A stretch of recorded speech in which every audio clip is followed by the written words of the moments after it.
Ya Nabi salam alaika, Ya Rasul salam alaika, Ya Habib salam alaika, salawat. Kisah ini diabadikan Mansur Al-Iwaji dalam bukunya Ajaib Al-Kohas. Pastor Wolfros, namanya. Pemuka gereja di Angola itu memegang sebuah mushaf dan menghadap jemaatnya.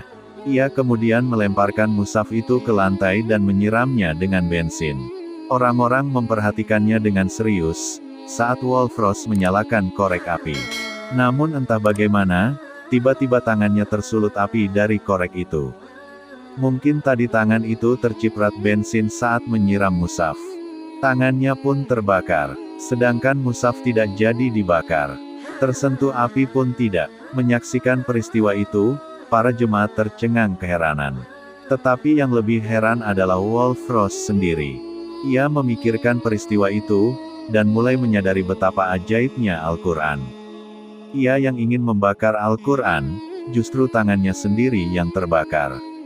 Ia yang ingin menghina dan memalukan kitab suci umat Islam, malah ia sendiri yang dipermalukan. Wolfros memikirkan peristiwa itu, keajaiban itu, dan mulai menyadari bahwa ia baru saja diselamatkan dari hal paling gila yang akan dilakukannya. Selama ini kebencian membuatnya tertutupi dari kebenaran Al-Quran. Selama ini kebencian membuatnya gelap memandang kitab suci yang mulai diakuinya penuh keajaiban. Dari lubuk hatinya yang paling dalam, ia kini menyadari bahwa Al-Quran adalah kebenaran.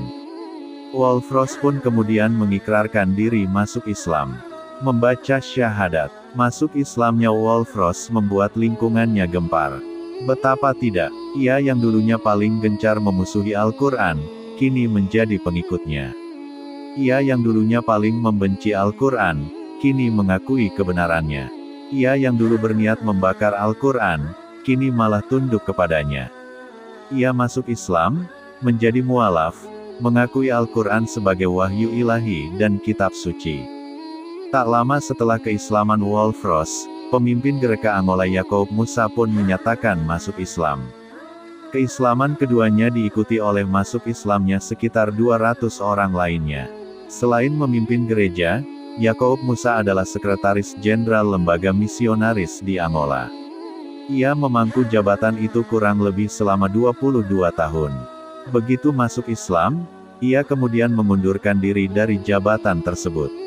Ketika pemimpin redaksi harian Tartim mewawancarainya, Yakoub Musa mengatakan bahwa saat ini, sewaktu buku Ajaib Al-Kohas ditulis, ia menghabiskan waktunya untuk menyebarkan Islam di Nigeria. Masya Allah, demikianlah saat hidayah datang. Ia datang dengan kepada siapa yang dikehendakinya dengan berbagai cara yang kadang tak pernah diduga. Saat hidayah datang, dan seseorang menyambutnya dengan sepenuh hati, Allah pun mengubahnya dengan segera. Ia yang tadinya membenci Islam menjadi sangat mencintainya. Ia yang tadinya memusuhi Islam, kini menjadi orang yang membelanya. Ia yang tadinya memprovokasi orang lain agar menjauhi Islam, kini berubah menjadi dai yang menyeru manusia untuk beriman kepada Allah Subhanahu wa Ta'ala.